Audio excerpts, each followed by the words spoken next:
দোস্ত আপোনালোকে জানেনে চাইবাৰ স্পেচ কি? আজিৰ এই ভিডিঅ'ত আমি এইটোকে আলোচনা কৰিম। তো বলক তেন্তে ভিডিঅ'টো আৰম্ভ কৰোঁ।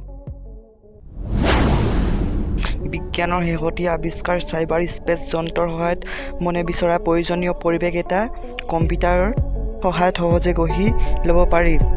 কম্পিউটাৰে চিমুলেশ্যন প্ৰক্ৰিয়াৰ দ্বাৰা বহি থকা কোঠাটোত গঢ়ি তোলা হয়।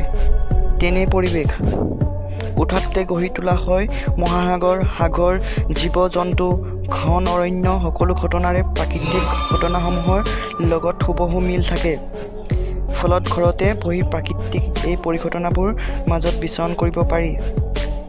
এই ভিডিঅ'টোৰ দ্বাৰা আপোনালোকে গম পালে যে চাইবাৰ স্পেচ কি। হয়নে ইণ্টাৰেষ্টিং ফেক্ট?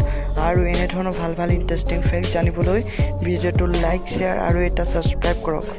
আৰু ভিডিঅ'টো কেনেকুৱা লাগিল কমেণ্ট ছেকশ্যনত জনাবলৈ নাপাহৰিব। ধন্যবাদ।